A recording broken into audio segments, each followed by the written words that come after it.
How did AI accidentally expose our weakest link in our modern infrastructure? Power. And why does that suddenly make silicon carbide one of the most important materials of this decade? So let's start with the AI boom that hit the wall and the billion-dollar switch that won't turn on. Here is a strange situation we're seeing right now. Billions of dollars invested in AI, the most advanced chip ever built, entire data centers fully installed, and some of them can't even be turned on. Not because the chip won't work, not because the models aren't ready, but because there's not enough electricity. Why is this so surprising? Because if this was a tiny issue, we won't be hearing about this from CEOs.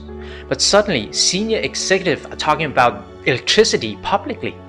The biggest issue we are now having is not a compute glut, but it's a power. And it's sort of the ability to get the builds done fast enough close to power.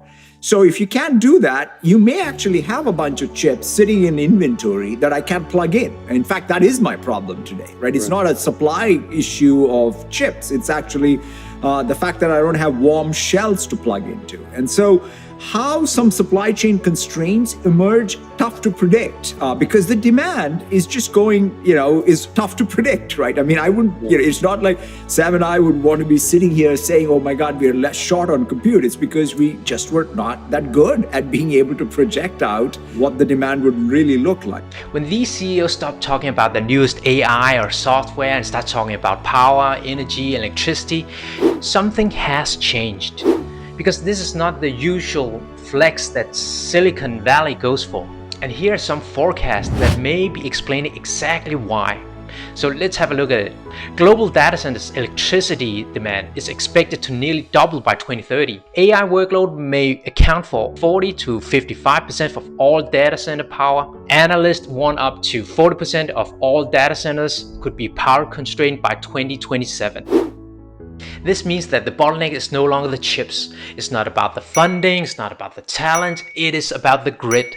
We trained the smartest machines in history and forgot to ask if the lights could stay on. So this isn't an AI-only story anymore. It's an energy story, and different regions are reacting very differently.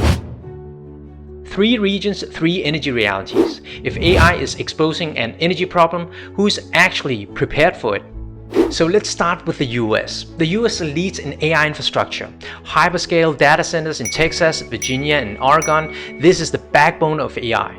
But here is the challenge. Even in the US, power is a limiting factor. Let's look at this. Reuters reports retired peaker plants being restarted. New generation and transmission can keep up with AI timelines. Now, that's a big signal. Because you don't go out and resurrect old power plants unless demand is real right now. It's like everyone ordered GPUs and only later realized electricity wasn't included. No! God, please, no! No! No! No! Let's move on to Europe. Europe is different. Strong semiconductor expertise, serious industrial players, big strategies. But there's one hard constraint. Electricity prices. Industrial electricity prices among the highest globally. Let's look at Eurostat's data, which shows that electricity prices in EU remains relatively high, with some countries like Germany, Belgium, and Denmark, where I'm from, among the highest. For industrial price comparison, various energy market reports show that European industrial electricity costs have historically been higher than North America and Asia. Energy transition adds intermittency and local bottlenecks. When electricity is expensive, experimentation becomes expensive, and power-hungry infrastructure becomes harder to scale. Europe doesn't lack plans, it just has a very expensive entry tickets. Now China. And this is not a China wins story. Even Jensen Huang has pointed out that China has access to significantly more power capacity. Let's hear what it says.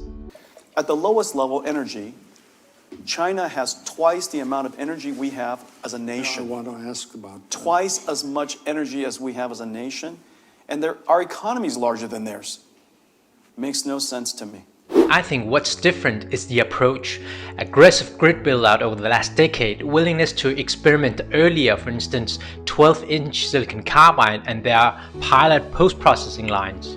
This is not about perfection, it's about learning speed. Some people wait until the blueprint is perfect. Others start building and adjust the blueprint later. Just do it! But speaking of Europe, I want to play the devil's advocate for a moment, because I'm from Denmark, and in Denmark we have something called the Jantelov, and we like that. Alright, this became very real for me at Semicon Europa in Munich, November 2025, because I expected to see silicon carbide wafer during the exhibition. But at the end of the day, I didn't see a single European one. That doesn't mean Europe lacks silicon carbide capabilities, but solidifies my argument about Europe's relationship with early stage technology. If it's not fully qualified, automotive grade, economic justified, it often stays behind closed doors. Europe doesn't really do prototype selfies, do they? Or do we? Ooh, self-burn. Those are rare. Now combine that mindset with high electricity cost. When every kilowatt hour hurts, learning cycle slows down. That's not criticism, it's structural reality. Why silicon carbide suddenly matters again? The shift no one really planned. Silicon carbide didn't suddenly matter because of AI. It mattered because AI exposed where the real bottleneck is. For years, silicon carbide was an EV story.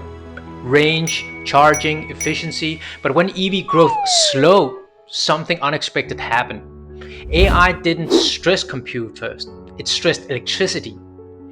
Turns out intelligence is cheap, power isn't. This is the key shift. In AI data centers, a large part of electricity never reaches the chips. It turns into heat, and heat doesn't train models. Silicon carbide reduces losses, not at one device, but across the system. Less loss means less cooling, less grid stress, and more usable power. Efficiency isn't exciting until it prevents outages. This is why silicon carbide didn't stop with the EV story. It moved into data centers, power infrastructures, and quietly consumer electronics. AI didn't create this demand, it revealed it. And when energy becomes the constraint, materials that waste less stop being optional. It becomes strategic. And that is the case study inside. When intelligence scales faster than energy, physics becomes the decision maker. And that's why silicon carbide is back in the conversation, not as hype, but as the enabler. Efficiency isn't sexy until it prevents blackouts. Lights on. This is why silicon carbide still has a massive growth potential. Not just EVs, but grids, data centers, and power infrastructure. And in my humble opinion, to a certain extent, consumer power electronics. Final close, the real lesson. We thought that the world will be limited by intelligence. It turns out it's limited by energy. Look at how much we invested in AI, chips, models, data centers, and look at energy.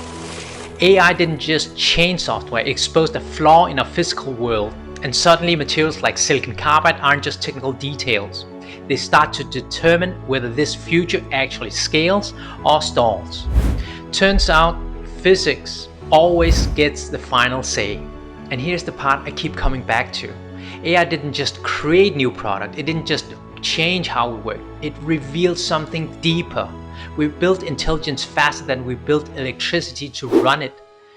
And once that became visible, a few things started to connect. This is where things get both uncomfortable and interesting. We see early 12-inch silicon carbide activities, we see epi demonstration, we see silicon carbide quietly entering consumer electronics. None of this means that the problem is solved. It doesn't mean that quality is there yet, and it definitely doesn't mean automotive grade tomorrow. And historically, that's how cost curves move, not from perfection, but from early imperfection adoption in places where efficiency really matters.